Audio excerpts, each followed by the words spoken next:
Welcome, everybody, to another Conquest call-in show where you guys are the stars of the show. Unfortunately, tonight, I'm not able to be joined by Preston, but so you guys got me for the next 30 minutes, 40 minutes, hour to take phone calls. Again, this is all about you guys. We are not going to be last, but we were the first to give you guys your own avenue to call in, pick your topic, and share whatever you want about USC football. It's been a rough kind of week for USC. Heck, it's been a rough weekend and season for USC, but we're hoping to get that turned around on Saturday against Nebraska. The phone number's right here, 888-997-4539. Give me a call. Let me know what you guys want to talk about. It's wide open. You guys can talk about whatever you want to talk about. I'll just throw a couple of them out there for you guys. If you're living under a rock, then maybe you didn't hear the news that Hayden. Well, actually, no, I'm going to start with a bigger news than that. We lost yesterday one of the pillars of the Trojan family community, John Robinson, the national champion coach from 1978 for the USC Trojans, took over for a giant and probably did about as good a job as any coach has ever done, taking over for a legend. And like John McKay, had his career with the Rams in the NFL. He also coached at UNLV, came back for another stint at USC in the 90s, gave us that great 95 Rose Bowl game with Keyshawn Johnson, where Keyshawn was running all over the field. I think he's still getting yards right now. Just a huge loss to the Trojan family. I've reached out to a lot of people. A lot of people reached out to me. Everyone has memories of Coach Robinson. It's just even younger people somehow have memories just seeing him on the sidelines in some of the older games. So big loss for us.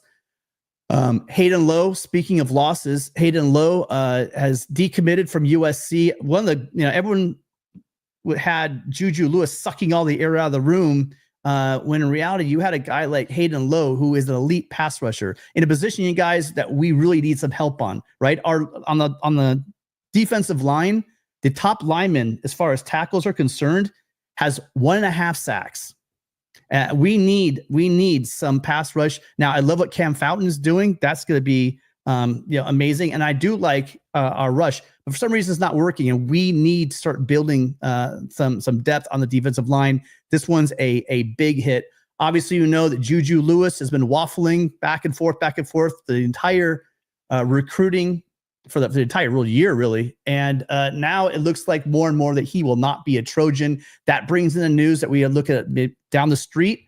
Centennial's Husan Longstreet had a chance to watch both those guys at the Elite 11 this summer. We could talk about that, but really anything you want to talk about. And we're going to get started with my favorite caller. I'm glad he's doing it. Usually he kicks off the show. He's back again. Gary from Dana Point. Gary, how are you doing tonight? Well, I'm doing great. I am, of course, sorry about the passing of John Robinson, a tremendous man, a tremendous coach.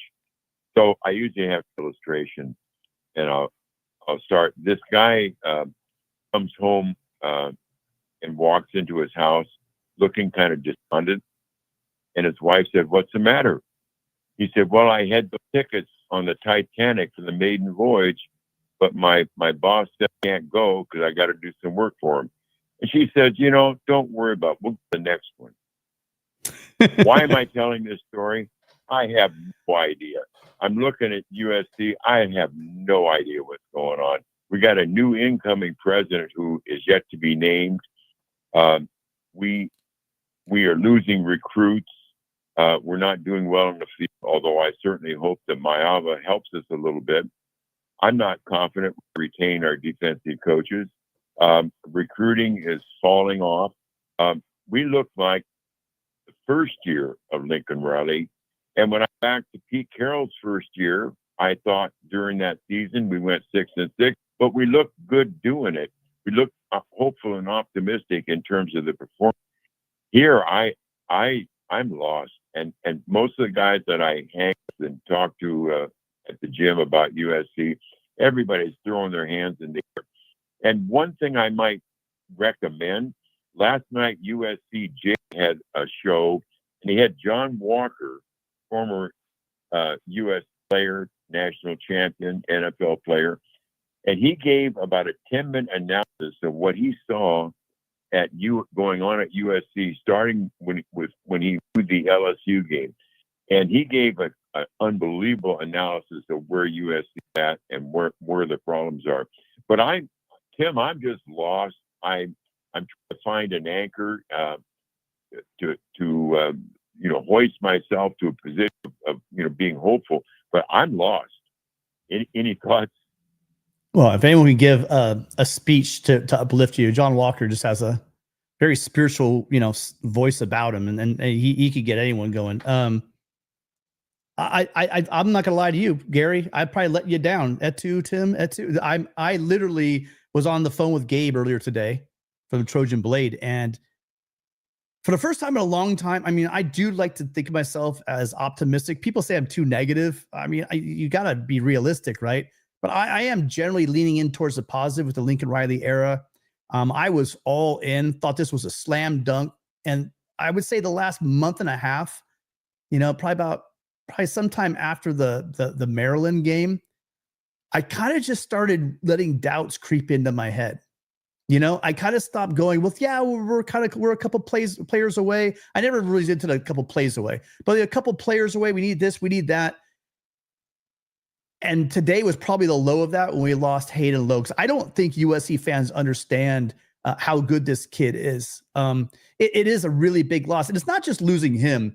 It's just this continual thing where USC, it's like in our football games. It seems like we don't finish well. We don't finish well on the field. We don't finish well in recruiting. And I just keep waiting for that. Like you're saying, give me something, USC. Give me something to keep fighting for. Do you know what I mean? Because it just seems like hit after hit after hit. Now, I will tell you, I did get off the phone with someone. Oh, actually, sorry, it was a DM from someone just before I went live with some really interesting news about, you guys, I trust this source. The money is there, but it still continues to be that same conversation about what are we doing with this money? How are we organizing it from the very top? I'm not sure if that's where the bottleneck is, Gary. I do believe that USC has alumni. I do believe we have the money. I do believe we have the coaching. I believe in this coaching staff. We saw what they could do with a healthy roster. We also have seen what they could do when the roster that's very thin gets banged up. And I don't care who you're playing up against. If you don't have difference makers on the field, if you can't get a pass rush, I don't care how good your secondary is. It's going to be a sloppy game against teams that shouldn't even have a chance in the game. So I'm hoping they get the bottleneck, whatever's going on with our NIL, with going after the right kids too. I like the fact that Lincoln Riley has been getting, been in the news. He's been out to Bosco. He's making the rounds, right? He was at Oaks Christian on Friday. He's been to Mater Dei. I like to hear that. I want to start seeing it. I like our 2026 class, but can we punt on another season of not finishing strong? I think the money is there, and I've heard some confidence in the next couple of days things will be different. But man, the hits, Juju Lewis is next. It's the optics are really bad right now, Gary. Well, first place, I want to say you're not negative. You are realistic, and I really appreciate that. The last thing I want is, the sunshine pumper philosophy. We've got to be realistic. But right now, what in the world is going to attract recruits? We have a great 2026 class right now. Yeah. But a year from now, half of them get lost. And I don't know. I know nothing about the NIL money thing. But here's the deal. Something's amiss there because other schools are landing kids, and we know darn well the money has something to do with it. So they're landing kids, and we're losing kids. I don't know about this kid Lowe. I don't know where he's going to go, but I'll bet you he ends up some big-time place with a pocket full of money. I hate this world that we live in, but it is the world we live in. And the thing that I've decided to do with my life at almost 80 years of age, I have to adjust to what's there. I don't think Riley is adjusting to not only what's there, I don't think he's adjusting to where he is. I think he's making a firm adjustment as to where the Trojans really are. And that's why I referenced back to what John Walker said yesterday. You listen to that for 10 minutes. He has done an autopsy on the USC program, and it is compelling. And I thought, oh my gosh, does anybody else see that? So I'm coming with no answers. That's why I told that stupid story that I have nowhere to go with. And that's how I feel about USC. I don't know where to go with it. But I am going to fight on. I'm going to find a way to be resilient. And I encourage, all the listeners and the Trojans to not give up. We've been here before. I hope to God I live long enough to see us good again. We're going to be good again. But right now we are stuck in the mud. I don't see any way out. I have no place to tap my piton on the mountainside to keep from falling off the edge. So, but I'm sure glad you're there, Tim. And if anybody's got his pulse on what's going on, it'll be you. So I treasure the opportunity to hear from you and to get your perspective. So anyway, that's all. I'm kind of long-winded here. So I'll depart, not by falling from my piton, but I'll depart to a place of trying to be hopeful and optimistic, because USC has always been able to come back. So anyway, thanks, Tim. Thank you, Gary. Yeah, thank you so much for calling in. I always look forward to your calls. Like we're Trojans. We know better. We do know. And sometimes it takes 20 years, but when USC is hitting on all cylinders, we know it's a force that nobody can stop. I guess I was a bit premature. I thought we did have a little more depth on the line than we did. I thought we had fixed the problems on the right side of the line. I thought they would be able to protect Miller. Lincoln's showing that he is adaptable. He's going to Maiava. That's going to be interesting to see how quickly he's been able to get Maiava up to speed this year. I think that obviously he says he's ready now. He's making the move, so that we will see on Saturday. I think we are going to see a spark with this, just like and Nebraska's that I have with. I just got off a show, a Nebraska show earlier, and we were discussing that the bump they're going to get with the hope, not necessarily it's going to translate, but the hope that Dana Holgorsen is going to inject a little bit of energy into their offense. I'm sure Trojan fans are saying the same thing about what that just massive cannon and arm that Jayden Maiava has and his athletic ability is going to add to this offense. It'll be interesting to see how heavy we lean into the run game, because quite frankly, I'm saying that the run game is where it's going to be won or lost. They have a great top 15, top 20 run defense. We have a top 15 run offense. And with the offensive line, I think it's built to block for running.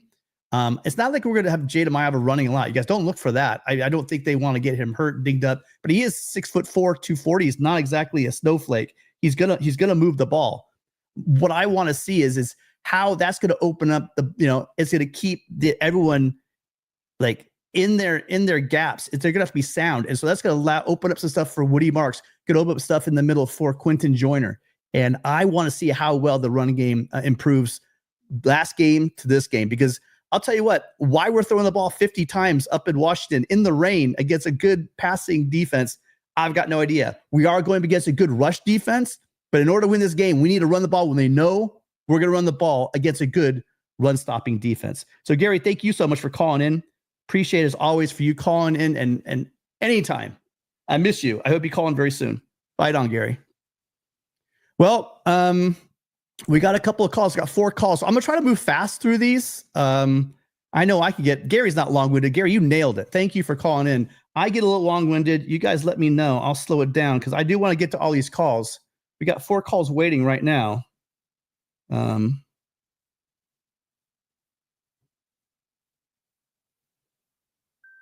Let's grab this next one. You guys, so again, I threw out the ideas. We could talk. We can go wherever you want. I do want to, however, I messed up Gary. If you're still in the chat, if you can let me know. I want to hear your guys. What are your thoughts on the what are your thoughts on a score? I want score predictions. Tim, this is Adam calling from Georgia, but the entire message is jumbled, so I can't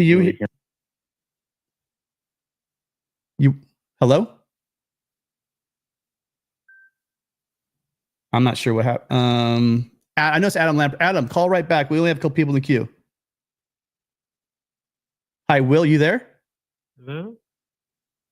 Can you hear me? Yeah, I got you. Hang on one second, Will. Hey, so I want to make sure I get scores from you guys. So, Gary, if you could drop your score in the chat for me, I'd really appreciate it. Yeah, Will, hang on one second. Let me see. Okay, yeah, go ahead. Hey, Will, how you doing? What's on your mind? I'm doing good, Tim. I'm just thinking with USC this year, the model that you want to look at is what happened with Texas. So, Texas, they didn't have a great I mean, I know it's different because it's Riley's third year, but he's kind of resetting stuff this year. So if you can get like a second year boost, like Sark did, I think he won 9 or 10 games his second year, and then of course that third year he was in the playoffs last season. I think that's what USC's got to look at.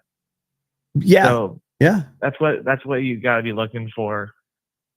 I like it. Did you catch what Joel Klatt said? He kind of made that same kind of comparison to. Yeah, I'm disalluding to what he said. I don't know if you saw that, but I'm saying the same thing basically.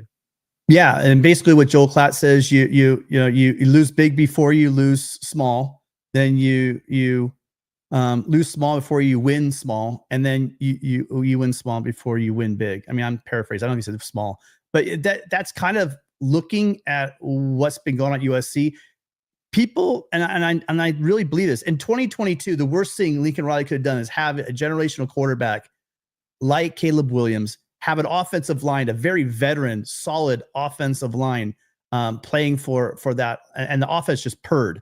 And we're like, here we go, bringing right from Oklahoma, and we're going to kill it offensively. Now we just got to get our defense sorted out. Well, we get our defense sorted out, and we're right at what I said, by the way. I called 22 points per game. You guys were at 22.2 points per game.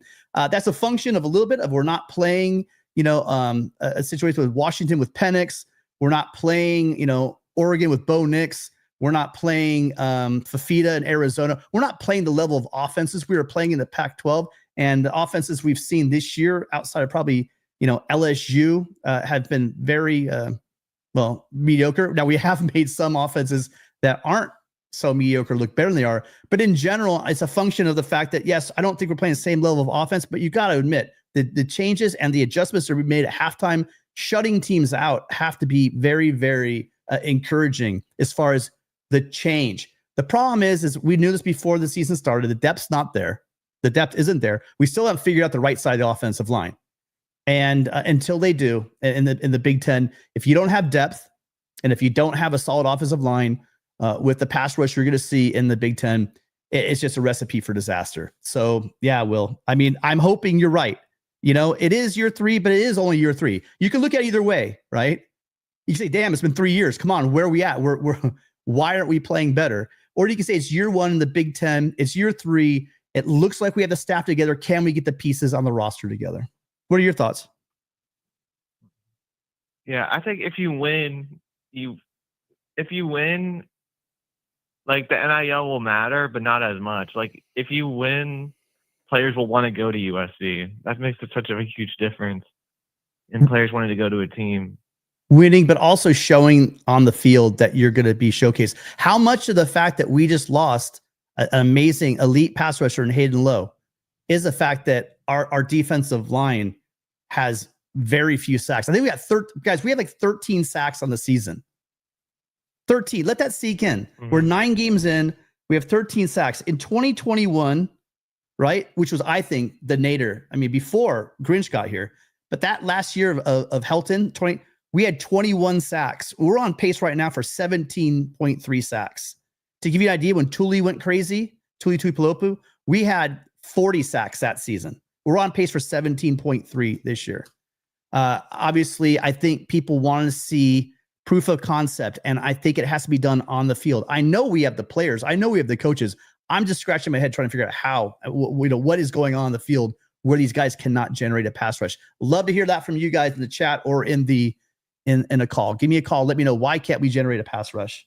Hey, Will, we're kind of stacking up a little bit, but I really appreciate you as always. Except for the final game of the season, I hope you guys do well. I'll say 27-24 SC over the Huskers. Should be a fun one between two teams that need a win. 20. All right. I like that. 3-point win for SC. Yeah, they both need it. Appreciate that, Will. Thank you so much. Good luck this weekend. Right. So Will's calling for a close game, you guys. I really appreciate all of you guys being here. Good crowd. Wow. Really appreciate you all showing up on a Wednesday night. It's been a rough day for the... Oh, shoot, Paulie. Paulie, call right back in, man. I just messed that up. Gosh dang it. It's really been a rough day for the Trojans. I appreciate all of you guys tuning in on a Wednesday night. I know there's a lot of things to do in Southern California or wherever you call home. Thank you guys for being here. I just accidentally lost Paulie's phone call. Paulie, call right back in, man. I'm sorry about that. Hi, caller. What's your name? Where are you calling from? What's up, Tim? This is Christian from Mission Viejo. How you doing? Uh-oh, Christian, I have no backup. You're going to hit me with a question. I know you are. You're going to stump me because I'm going solo here. Be gentle. No, I have a bunch of questions. I'll take some easy ones. Okay, So, yeah. Just a little pre-frame. This is not a negative question. I'm just genuinely curious about your thoughts because our record hasn't lived up to the majority of what people have guessed at this point. But not that you want it, but do you think there's going to be some changes to the coaching staff in the offseason?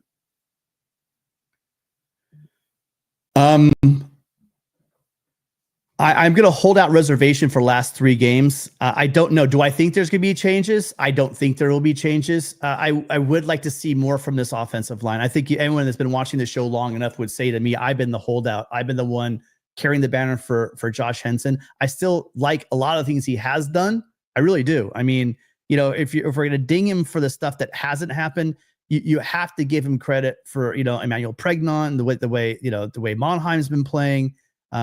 The evolution really of Elijah Page, who's really coming on strong. You've seen Alani Noah make some steps forward, but not all the steps you'd like to see.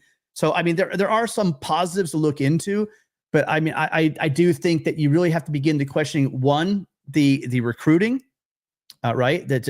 Do we have the recruiting chops? That's one question I'll throw out for you guys as well. I think we have the developers on this coaching staff. Do we have those hard-nosed, digging your heels recruiters that you need to be successful in college? That might also be a question mark. I know we have Saturday coaches. I know we have guys that can develop. I know we have guys that are going to game plan. I'm not worried about that stuff. But I'm beginning to wonder do we have those guys for recruiting? I mean, I really hope they prove me wrong on that note. So do I see changes? No, actually, I don't see. What do you see? Do you see someone in your sights that might be replaced? Not necessarily. I mean, if it were someone, again, I'm not going to call for anyone's job or anything like that, but I'd agree. I mean, it seems like a lot of people aren't really thrilled with the line coach. If I had to make a guess, that would be it. I'd say it'd be Henson. He's been an easy target. Everyone has been coming after him for a while. I'm taking the good with the bad. Yes, I know that was a veteran crew in 22, but we saw what he could do with a veteran crew. I do think they did actually get strong. They brought in Bobby Haskins and they kind of did some patchwork there. But I got to be honest with you, I'm a bit baffled the last 2 years. I get it. we have young guys, and there is a big difference between having somebody that's young and talented, and maybe someone's not quite as talented, but has been, has got that man strength. It's a 5th, 6 years senior, right? And that makes a huge difference on both sides of the line. You have a young guy, offensive lineman, going up against a 4th or 5th year senior on the other side. And then also, having those offensive linemen that might not be as talented, but they played together for 4 or 5 years. Again, very experienced, very gelled together. That's what you want on your line. We have neither of those things right now. So again, I'm showing patience. I believe in Henson, but man, he's got to show something, to be honest with you. Yeah, I agree.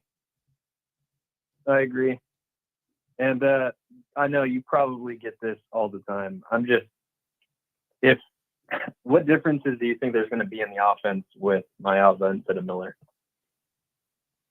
Just the obvious one's going to be is I think the deep ball. I think Miller, I mean, how many times this year have we seen balls underthrown? Now, part of that might be the fact that he's under duress, right? You need time to set that up. If he's not able to step into the pocket, make a throw, he's got a guy in his face. There's all kinds of reasons for it.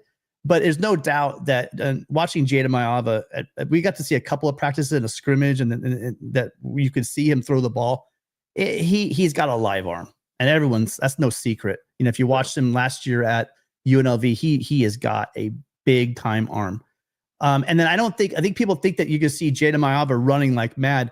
I hope he does. I think we might see where if he goes through his progression, it's not there, he just takes off, gets that 6, 7, 8 yards. I like to see that and get down. I know he's 6'4", 230, whatever. I know he's a big guy, but you don't want him taking hits. And then, but the other part of that also is he's the kind of guy, if that end, it does not stay sound and and lets him get outside, you can see him take off for a long run. And I do believe this game against Nebraska, they've got a hell of a rush defense. It's going to be, I think it's going to be a lot closer than that 8.5 points they're saying it's going to be. A couple of big plays, a couple of explosive runs from Jayden where, sure, Miller can get you 8, 9, 10 yards, but if you give him the opportunity, he's going to take that for 20, 30, 40 yards, and that's a game-changing play. So in general, I don't see a whole lot of stuff. I hope we run the ball a lot more because I don't think you want a Jayden, not that he can't, but right off the bat, you want to give a young quarterback, because he is a young quarterback. Even he did play last year. He played, he did play the Big Ten, right? Playing the Mountain West to the Big Ten is a little bit of a jump. He has some starting experience behind him. He's got all of last season, but I think you want to work him in slowly. So the goal is going to be, I would hope, is to run heavy. Even though Nebraska knows we're going to run the ball, we got to show them with Quentin Joyner and with Woody Marks and this offensive line that we can run, even when they know we're going to run. Yep, I agree. I'm going to be, so if we do like a 50-50 split, which I doubt it, for run-pass ratio, I mean, I'd be happy, but I'd be a little bit disappointed that we didn't do it sooner to take some pressure off of Miller. Because it seems like he was seeing ghosts out there when he's throwing 50 times a game and getting hit like that. For sure. He was averaging 40 throws a game. That was just too much. You don't want to take runs away from Woody because he's just phenomenal. Again, completely underrated. Just how Lincoln Riley keeps getting these running backs, out of the portal that's one thing we can't doubt is he's going to pluck a running back out of the portal every single day. And then Quentin Joyner, you just need to throw the ball about 10 times less and run, especially when you're up in Seattle against a great pass defense and it's raining and you're throwing the ball 50 times. I just don't understand it.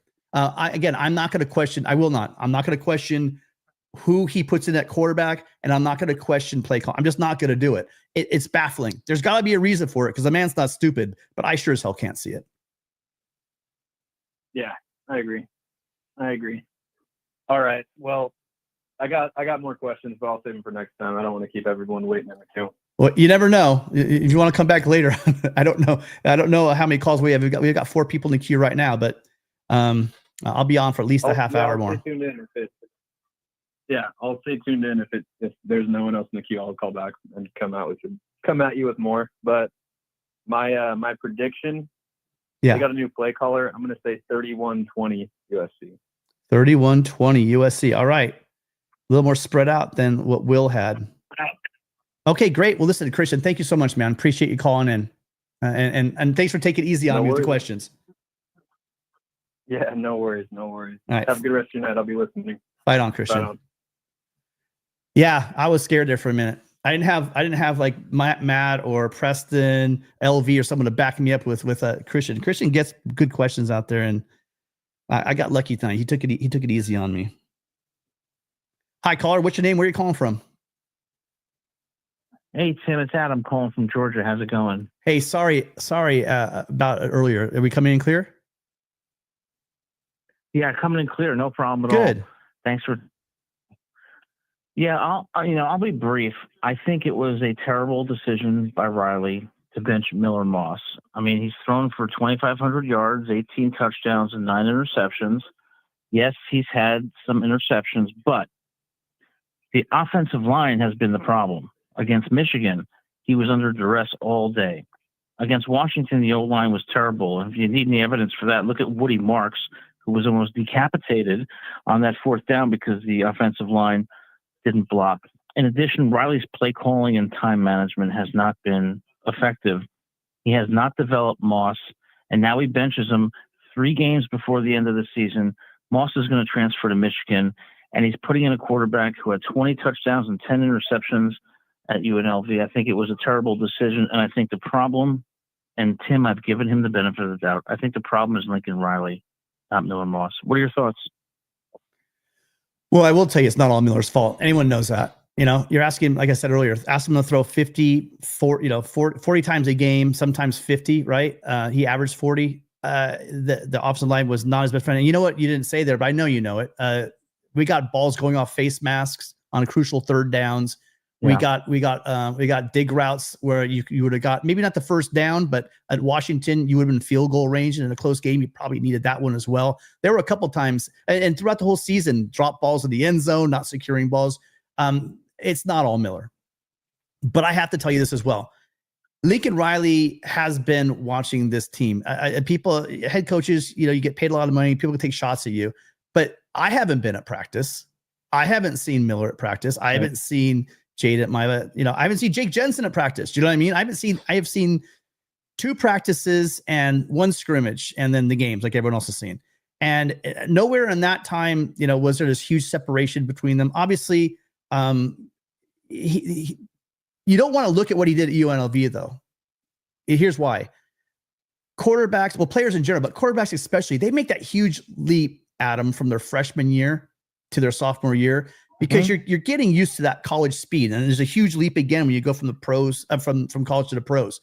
I remember I think it was John Jackson told me that it was John Jackson. He said the difference in the speed of the game is you can't even fathom it.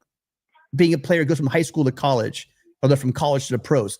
It's just a quantum leap. And for a quarterback, you're making 100 different decisions. So those interceptions he threw, that was his freshman year. He's now had he's had 9 games. He had the whole spring. He had fall camp. He's had 9 games, at USC as the backup.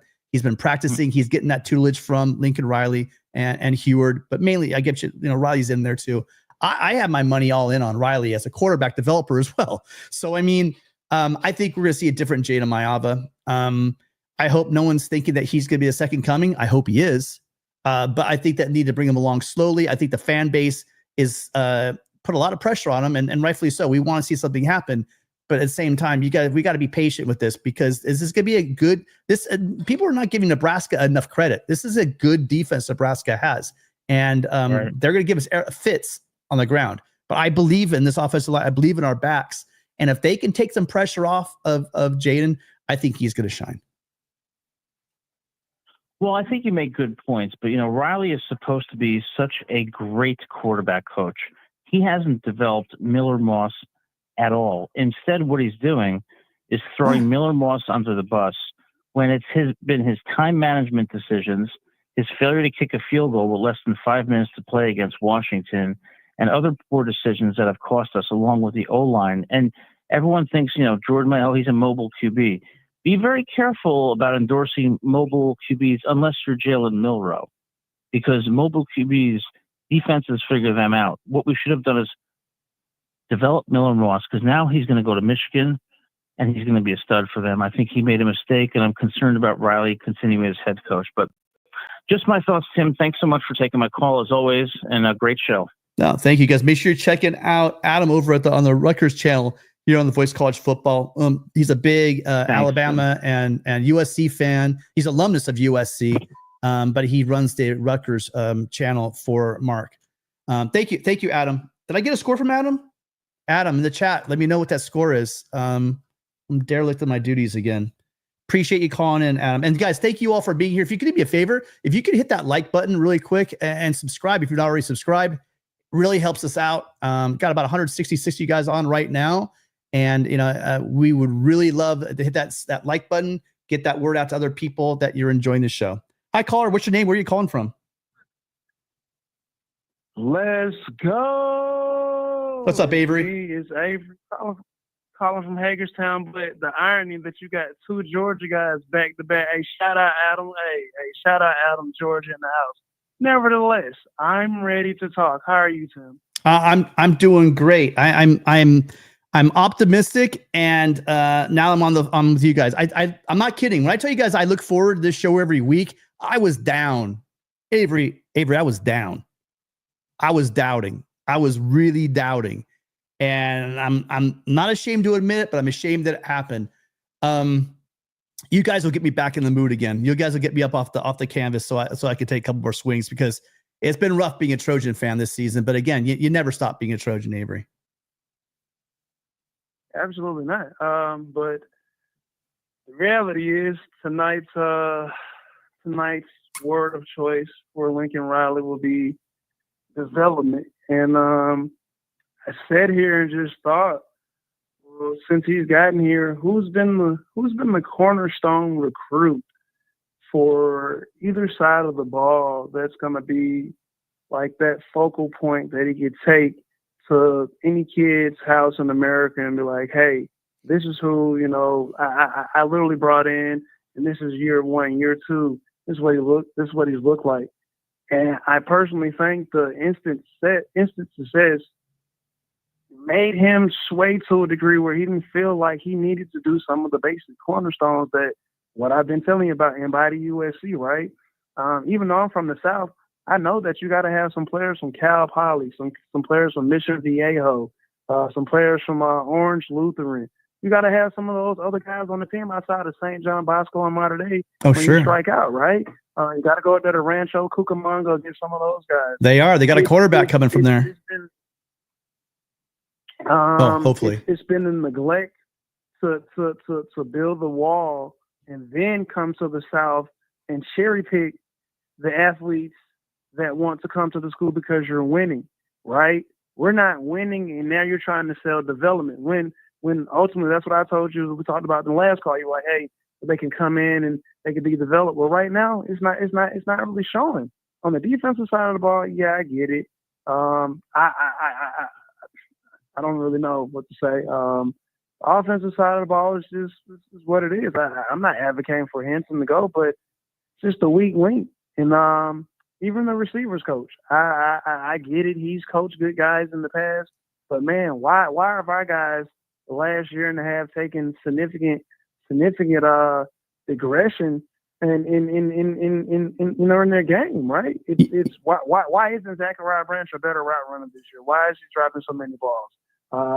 Why don't they emphasize or chirp to him to say, hey, you need to catch deuce and lane or more basic routes to get the offense going? It's just and that's what I was just saying, just development, right? I don't feel like Lincoln's developed as a play caller. I don't feel like he just hasn't developed a lot of things, and it's scary because it's year 3 and I get it. You're a homer, but us being in a new conference, this is USC.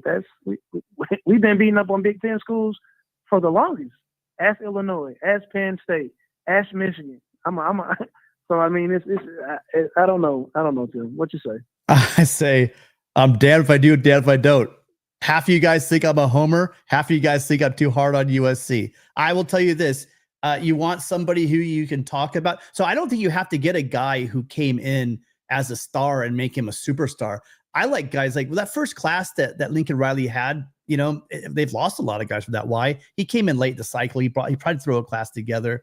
But you've got guys. I mean, if I talk about someone, probably Devin Tompkins, a guy that's really not really talked about a lot, but he's been flashy the last couple of games. He came in unheralded. I really like his development. So you want to talk about development? I'll throw at you. I'll throw you a Devin Tompkins. Eric Gentry, if he had not gotten hurt, okay, I think he was gonna have a freakish season this year. Can't blame Riley and development for the fact that the young man got hurt. That's just the way it is. I think the story isn't written on those sophomore receivers. Let's not count them out yet. They're only sophomores, so we could talk about that. I mean, there's a lot to like about what's happening on this team. It's not all negative and doom and gloom. There's a lot of positive on this team.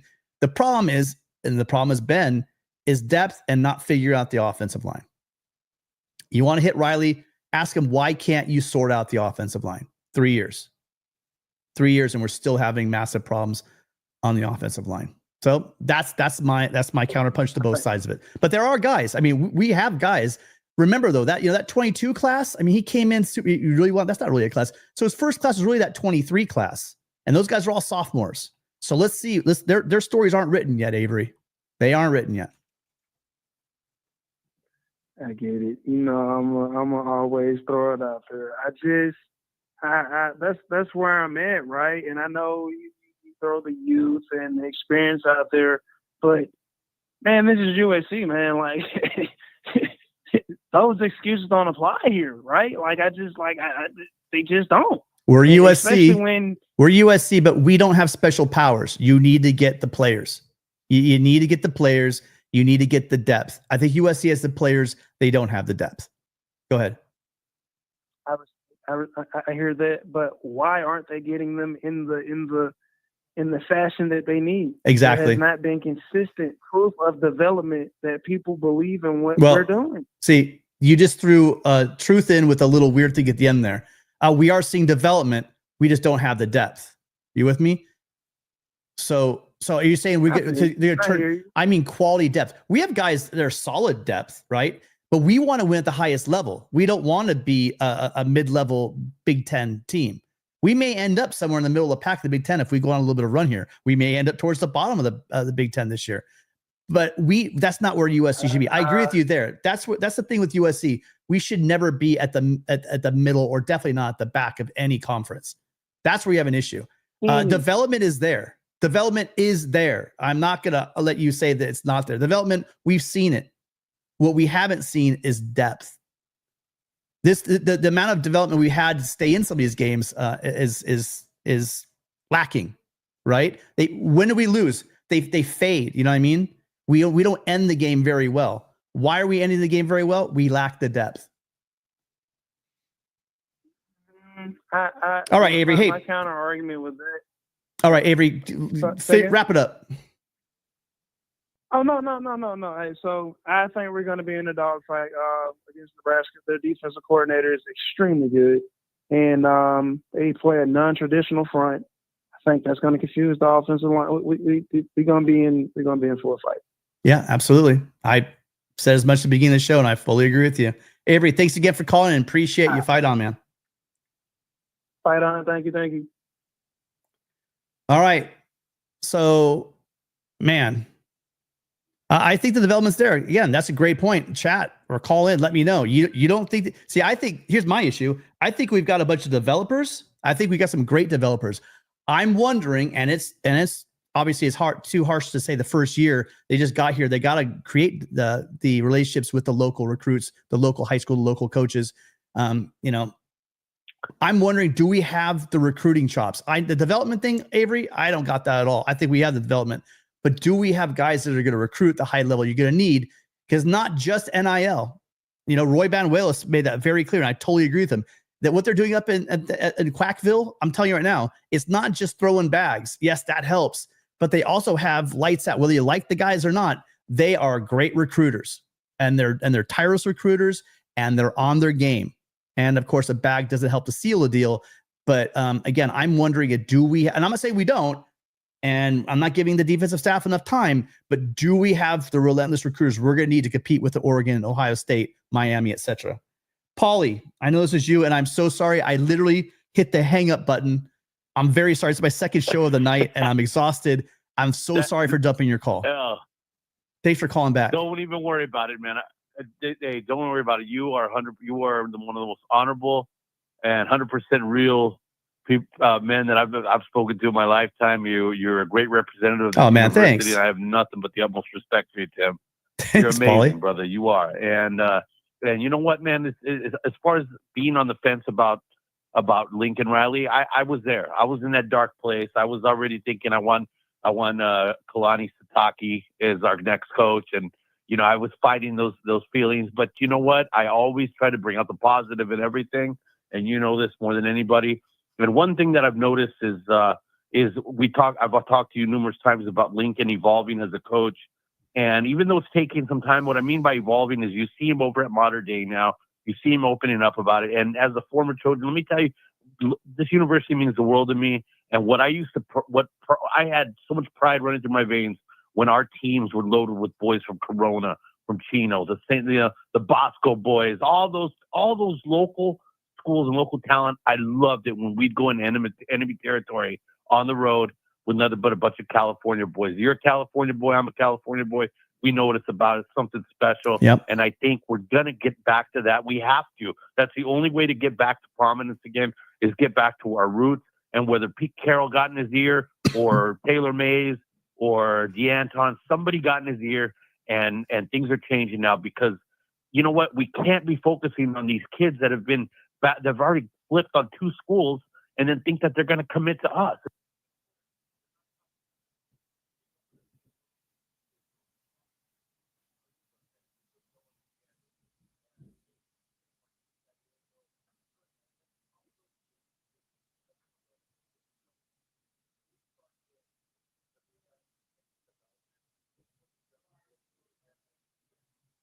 Devin Tompkins. And mark my words, Cordova is one of those kids. He's hungry. All he wants to do is be a Trojan. And that's what we need to go after, Vaughn, in order for us to be successful and to generate those young kids that can add that depth to our team, the kids that want to be Trojans and understand what it's about. You know, you look at Juju, the whole Juju thing, everybody's flipping out about it. Me personally, I think he's undersized, and I'm okay with it. I honestly feel disrespected with the way that he's gone about this whole recruitment process. I understand, you know, part of it is his dad, but who cares? What it is a lot of these kids, like Raiola, they fear competition, and you look at a kid like Jayden, and let me tell you about him. And nothing was handed to this guy or given to this kid. The path that he took to get where he's at, it's 100% earned, and he might just add that spark. No one is knocking Miller. Miller was a great leader. He wasn't a rah-rah type of guy, but maybe at this point in this program's season here, we need that. We need that spark, and Jayden to me is going to be that guy to add that. You know, the arm strength, the want to have. You know, he wants to go out and have fun with his teammates, and you know, who knows? I hope he succeeds. But I'm telling you right now, I believe in him. The road that he took there. You look at guys like Kyle Ford, the injuries that he's had to deal with, and he's fought his way there. Those are the kind of guys that I want on our team, and to represent this university as well. And I'm telling you right now, I'm kind of getting fired up right now, Tim. I'm telling you, I'm gonna go cook something right now. You got me ready, dude. I'm scrolling the pictures, dude. I'm with you. Yeah, see this. Paulie, see, I need a 1-800-Paulie line for when I felt like about 4 o'clock this afternoon, so I could just pick my phone up and call 1-800-Paulie pickup or what it would be. Because I'm telling you, man, yeah, that is the truth. That is the truth. Look, we got to be real about what's happening. There are some serious issues somewhere up at the top. I don't know where it is. I don't know who it is. Do you know what I mean? But there's a log jam, I think, and I think we're close. I really do. I'm not saying we're one play away. I'm not saying that. I think we are close. They have listen. The biggest thing is getting that coaching staff in place. I really believe that we have the right. We have a championship coaching staff without a doubt. We really do. We got to get stronger in the trenches. And I want to know too, Tim. Yeah, I want to know too. You know, as far as you know, when we look at our past recruiters, we've always had that coach, that dynamic guy that can go. That Pete Carroll kind of guy that could go out, Marv Goo, all those guys, go flip-flops off and put his feet up on a coffee table and woo these parents. And you know what, Riley is he has his own way. He's more of a calm guy, but you know he's just people trust him, parents trust him, but yet we need that person that's going to be consistent, that's going to constantly check in on these kids. For some reason, I feel like, man, is that happening here in this program? Are these boys being checked on? You know, how often are they being checked on? And that's what I'm wondering, because a lot of them, you know, these out-of-state boys, maybe they feel forgotten. They want to flip somewhere else where people are giving them the love, you know, the constant admiration. And that's kind of where I'm at with that situation there, Tim. But listen, I don't want to hold up any of the other callers. This is the best show in regards to USC. This is hands down the best show out there, folks. And I'm going to spread the word like I always do. I appreciate you, and fight on, my brother. Dude, that's some nice. Thank you, Paulie. Appreciate it. Listen, I love your energy always. Thank you so much for calling in. Thank you for the kind words. There's a lot of great channels and shows out there, and I appreciate all you guys being here. To be honest with you, got 154 of you guys on right now. Again, if you haven't hit that like button already and subscribed, I hope you guys do. Hope you guys out there, if you're on the fence, we only have 2 people in the queue. Be a great time if you want to be a first-time caller. Love to hear from you, Trojans. Love to hear from Nebraska fans. Heck, I'd love to hear from a Bruin right now. Paulie's got me so pumped up right now. I don't care who calls right now. I'm gonna have a great time. So if you're a first-time caller, give us a call. I'd love to hear from you. Phone number's right up here: 888-997-4539. Hello, caller. What's your name? Where are you calling from? He hung up. Hey, caller, why did you hang up? Hi, caller. What's your name? Where are you calling from? Roland Hines, Houston, Texas. Hello, Mr. Hines. How you doing? I'm great, man. What's going on? Well, again, I've had better days, but calls are warming me up a little bit. How are you doing? And what's on your mind? Hey, man, what's on my mind is say what you mean and mean what you say. Okay. If you out here recruiting these guys, then do exactly what you tell them you're going to do. You come down to anywhere you go to recruit because they're dogs and there's monsters, and you want those people on your team in a certain spot. So let them train up and be what you went to recruit. They have to get in. You have to mold them and shield them, but you have to let them go at some point. You see what I'm saying? All of this pointing fingers, they're paying coaches millions and millions of dollars. Get your millionaire ass on that plane and go spend some time with your recruits. Let them feel the real you. And then when they get there to visit you, let them see, let them feel, let them imagine what it would be as being a real person in a real school in a real situation. They're just waiting for somebody to let them be them and show, and then bring their school up. Have you seen? And I haven't been on obviously any recruiting trips or recruiting visits. I don't know if you can hear me, but what you're saying right now is real chopped up. It sounds like a computer. That happened earlier. Oh man. Can you call back? Hang up and call right back. Can you do that? I don't know if you can hear me. Yeah, that happened. That happened earlier. Up, yeah, no, I can't get nothing, man. I'm gonna call you back. I can't hear nothing. Yeah, please do. It's the cell phone. I totally apologize for that.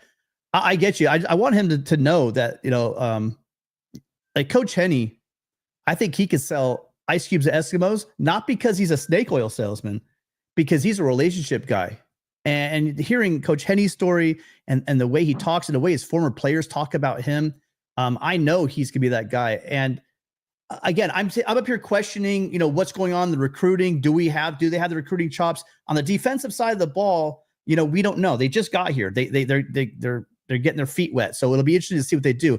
But there are certain guys like Coach Henny, which I know if we get that gentleman in front of any recruit in the world, it's going to get a second, third, and fourth look for USC because he's just a special person. And the thing about him is, and I hope Roland calls back.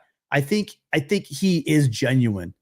And anybody, you don't have to sell trust. If someone feels you're genuine, that's half the battle. And I'm telling you, I do believe that these guys are great developers and they will be able to sell that. Hi, caller. What's your name? Where are you calling from? Hi, Tim. This is Dan from LA. Hey, Dan. How you doing? Pretty good. How's it going? Again, better and better every call. It was dark, man. I'm not going to lie. It was dark. It was dark. Hey, really quick though, you guys. So fast. I didn't. Before Dan gets going again, if you guys could just really quick, really appreciate it. If you have not subscribed, hit the like button. Again, it's the best way you can say thank you. Appreciate you all being here tonight. Sorry, Dan, go ahead. No, I was going to say this season went off the rails so fast that I didn't even have time to feel dark or anything. It happened so fast. We went from like loss. Well, it started so high though, Dan. That's what hurt so much, Dan, is it started so high. It started so high. No. I mean, I drove straight home after LSU. I didn't stay there that night. I was so jacked. I just got in my car, drove home. I didn't want to deal with the traffic. That's part of it. But I was so happy and excited. I was just driving back on the 15. Yes, I drove. And I was elated to just get out of there and get home and just start writing and thinking about that LSU game. It was just phenomenal. Like I couldn't wait to begin talking about it. And I just bailed and went straight home and was all excited to talk about SC. And I was like sky high, and then we rolled and I was sitting there at the Michigan game in the end zone, taking a picture of that missed tackle. And I'm going to myself. And then you see him running down the field. Part of me just started just dying at that moment, and then the hit started coming. So I know where you're coming from, but why it hurts so bad is we saw the promise of this team before the injury started mounting up. That's what kicked me in the pants the hardest. Yeah. I mean, I think, I don't know, in my opinion, I think two things happened that besides the injuries. I think USC got caught up learning the Big Ten way of football. I don't mean like being physical. I mean, just the play calls and stuff, because the amount of times they lost games on missed calls, and especially the Penn State game, I think it was a learning experience, because we know that, in the Pac-12, they would have called, it's so ticky-tack, they would have called all those practice against Penn State. So I think USC going in there, not knowing how they call these games, because, if you know how they call games, when the games are being so close, they would probably know how to play. Like the offensive line is probably like, oh, we can hold now, or like, because we used to get called for hold all the time in the Pac-12. And then also I think you and Lincoln Riley got caught with a quarterback. He's not really used to coaching up. Like, maybe he thought Miller had a little bit more mobility than what he thought he probably had, and got stuck with him. Because before, he's had all, from Caleb to Baker to Jalen Hurts, all those dudes are mobile. They can run and throw the ball. So this is the first time he's had like a pocket passer. And I think he got caught up in not realizing how to use him. But yeah, I think all that and just, and injuries just, made it worse. But I think next year, by them knowing how the Big Ten style is and how the refs call games, they'll probably adjust, especially on defense. They'll know, oh, well, we can get away with some pass interference plays, so we can be a little bit rougher against the wide receivers. So I mean, it's all learning experience because the games are so close. That knowledge probably would help them win next year. Well, and I think that they actually, I don't know if you heard me talk on it, and I've made a joke out of it, but it's legit. I mean, we were all freaking out after that Michigan game, saying, "My God, there's a hold. We didn't realize that this is blocking. This you can you can do whatever you want. You can grab people right on that last play at the goal line, and as soon as Elijah Page kind of went, okay, wait, hold on, I can get out here. That you could do that." We saw his game elevate, and I'm with you. I think that there was a natural growing pain for USC coming into the Big Ten. There is a learning curve on how they call the game. There's no big grand scheme. It's just they're equally incompetent, just like the Pac-12. You know what I mean? It's just bad officiating. You got to be ready for it. But they let them play.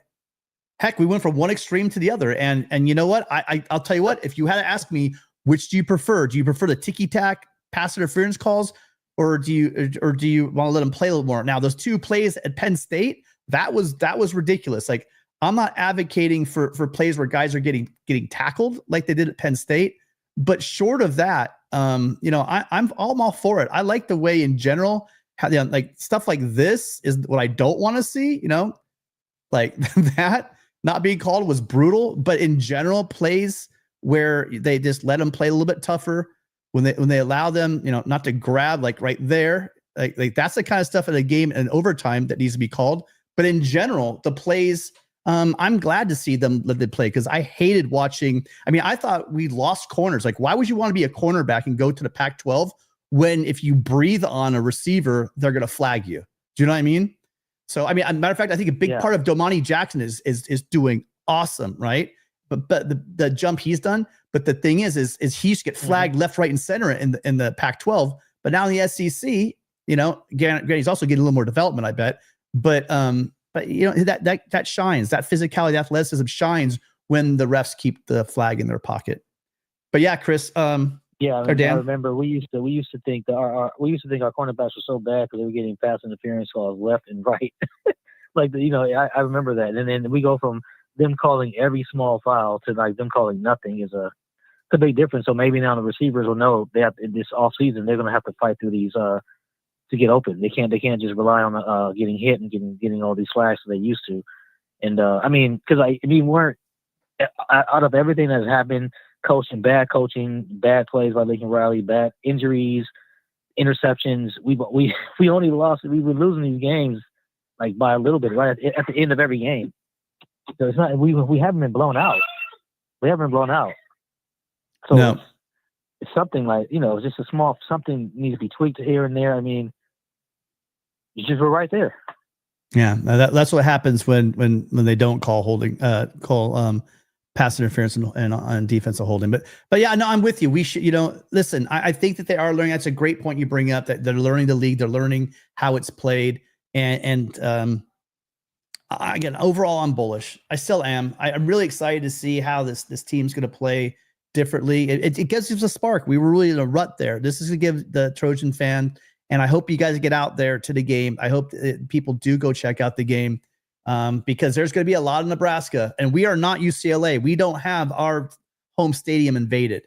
So you guys got to get out. If you guys are in LA, believe me, there will be tickets available. Get out to the Coliseum and support your Trojans because these are the same guys, win or lose, that you guys were begging, all you message board guys, begging to come to USC as recruits. You got to get out there and show them the love they deserve for coming to SC. But listen, Dan, we got to move on. Appreciate you calling in. Great call. Great point. All right. Have a good night. Fight on. You too, Dan. Fight on. Yeah, good point. I mean, it's, new conference, new defensive coaching staff, same situation on the offensive line. But, we could hope for better. And I will say this, I've been down on the offensive line, but there are improvements. And I really do think that this situation with Jayden Maiava and going a little more run-centric is going to play into their strengths. And if they do that, we might see the spark we need to get us through these last 3 games. And it's crazy to say, and get bowl eligible. Hi, caller. What's your name? Where are you calling from? It's me, Roland Hine. Thank you, sir. Sorry about that earlier. Can you hear me okay? Yeah, I got you. Appreciate you calling back. So you want to just reset what you were saying before? No, well, my whole meaning to what I was saying before is show them and then let them be them. You know what I'm saying? You go to a player, you say, I need you on this one. I need you to get in there, be a crash test dummy, and go back to the old days. Do what you were doing in high school. Show me what you got and let them show you as you guide them. Both of y'all move down that lane together, and they will, because they will love that you have faith in them, that you trust them and commit to them, and they'll show it to you. Do you have concerns with our coaching staff not being that way with the players? No, everybody coaching staff is different. I've met all the coaches, love the dudes. They were straight with me and everything like that. They just need a little more time. I believe that with more time and with them bringing up 1, 2, or 3 of the players that they have now, they can easily fill the gaps that they have. I think there is young depth. I think you're right. I do see like sparks from the. People don't realize that there is a lot of. No one wants to hear that because everyone wants wins now. But I hope Desmond Stevens gets a chance to get on the field. That's the bad thing. That's the bad thing. You want to hurry up. Yeah, we're paying the millions. We're paying the millions. You can't rush the process. Let them coaches that you hired, that you were hyped on before, let them be them and let them bring their program up. Give them time. You will see. And then all these people that's talking all this trash, they ain't going to say anything after that. And hopefully I'll screenshot these names so I can call them out when they start blowing everybody out. Yeah. Listen, I'm with you. They're going to come for me, but I'm with you. I'm with you. I'm with you on that. I do know we have a young team. I guess what people are pointing to though is we're tired of waiting. This is year 3. And I'm with you. I think it takes longer than a year or two to bring it together. But again, what's disappointing, Roland, is the losses to Maryland. You know what I mean? It's the losses to Maryland. Those are the ones where it's like, that's hard. You got to do some looking inward on that because we are ready to take on a Maryland. It's not like we had an inferior roster there. That's very hard. That's very hard to stomach sometimes. It's almost like getting a shot in the butt cheek and it goes down to the bone. It really hurts and it stings for quite a while. But those days of these close games or these games we should have won, they will pass. Just have faith. Stand there, stand behind them, stand on the side of them, rock your colors, fight on, and have faith. Yeah, talk trash because everybody's going to do it, but you have to show them that you're there for them. And I mean the coaching staff, the campus, the players, just have that faith and back them up. I love it. Roland, you sound exactly like my dad. I needed this call. You sound exactly like you're the same optimism my dad has. I think you guys are probably kind of close in age, but I hear it from you. You are a diehard Trojan. I appreciate you calling in. What a great call. What a great message. One last thing. Yes, sir. One last thing before I go. This NIL is a big deal. And either you learn to deal with it or you're going to get left behind. Get your collective together, get whoever you got to get together, and realize that when you go to a certain player, there's other schools that are bigger on that player. You're going to have to come with it. If you want this program to work, you're going to have to match it. You're going to have to beat it. You're going to have to sell it. You're going to have to put it in the picture frame and put it on the wall. But it's here to stay. It's not going anywhere. Mm-hmm. So step up with that and get your team together and go to the national championship. I agree. They fixed the coaching situation at SC. We self-sanctioned ourselves for years getting incompetent coaching. Now we have it. Now we've been, I wouldn't say incompetent, but we have not been where we are for NIL. I think we are finally there. And that's the next step, Roland. And thank you so much. I hope you call in again. This is your first time caller. These are the first time calls that I want. Thank you, Roland. Thanks for calling in. Appreciate you. Fight on, man. All right, man. Later. Great call. Yeah, let's keep that optimism rolling. I'm down for some negative views. We got 2 calls. I think we're going to call it after those 2. Oh, I called for optimism. Here we go. I know this call. Hi, Dad. Love you. How you doing? Hey, Tim, how you doing? I'm doing great, Dad. What's your mind tonight? Yeah. I'm doing fine. I thought I'd give a call. It's been a while.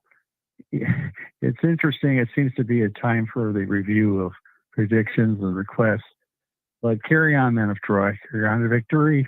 They're men of Troy. They're ours. Let's face up to it. My prediction was a long time ago. It's not bad to have a bit of old-timer in you and realize what John McKay accomplished. And that was one of my first calls. He had a tremendous plan he had to come to because after 2 years of being the coach, after being assistant 2 years before that, his program wasn't doing too well. He was considered a genius when it came to the offense. Well, he realized suddenly, with a little push from the president of the university, they better get somebody in there for defense. So he did that. Got some people in there for defense. Lo and behold, first national championship. It's not simple putting a team together. It's more difficult today than it was back then with the NIL, and presents the issue. Tim and I discussed quite a bit about having either a consultant or a chief guy in charge of the overall program, including NIL. And if we get it all connected together, we're going to be fine in that regard.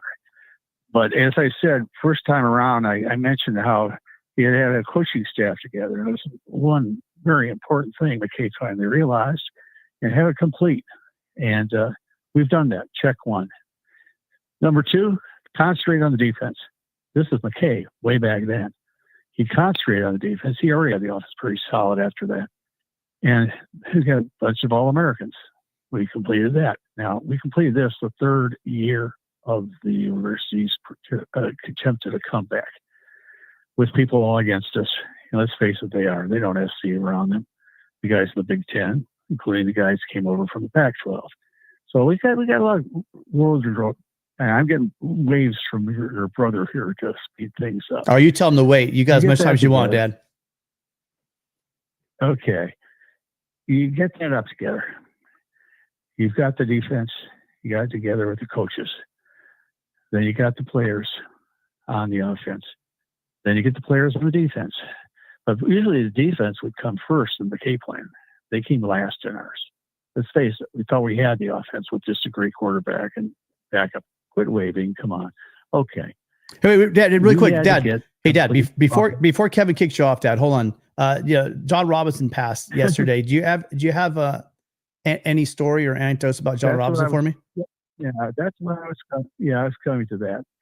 John Robinson, when he had to leave the job at the Quest of the current athletic director, he left.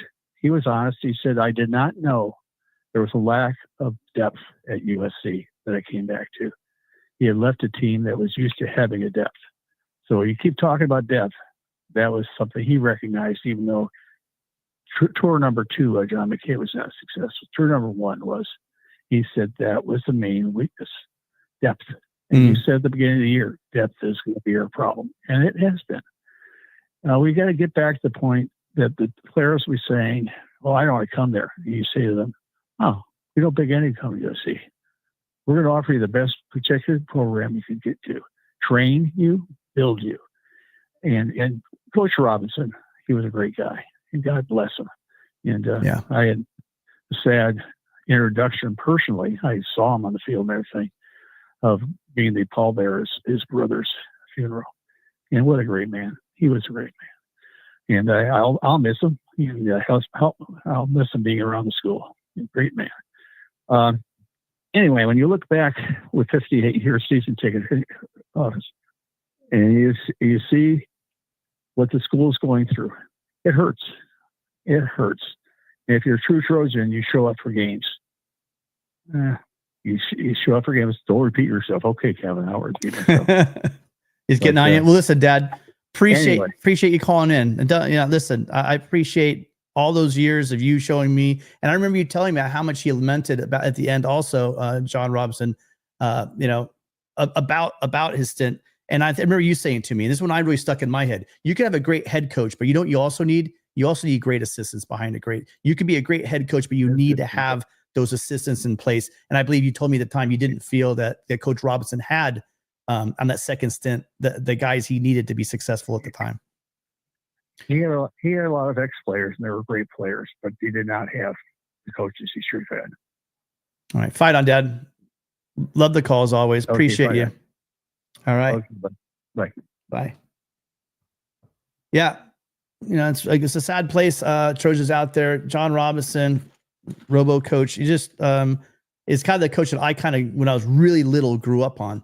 And, it's really sad. It's just not the same place. The way he was, USC, I'm just going to say it, has done a really poor job of handling situations. And what Mike Garrett did to John Robinson, I'm just going to flat out say, it was a really weird, sticky situation, but it could have been handled differently. And it's a stain on the university that happened. And it's a shame that he was kind of distanced from our program, but I'm glad he got to enjoy with Coach O and be a part of that that great LSU team national championship, because great men like him deserve to be in great situations like that. So Petros Priam, sorry, I hope I'm saying that right. Petros Scooby Priam, we need to stay patient a short while longer. Lincoln just needs to wake up like he's done with the D. All right. So basically, yeah, right. We fixed the defensive side of the ball. Clay wouldn't wake up. Lincoln has proved he can't. He can't, or he can. Has proved he can. I'm not sure. I think you mean can. Or are you saying you believe he can't? You're kind of saying two things there.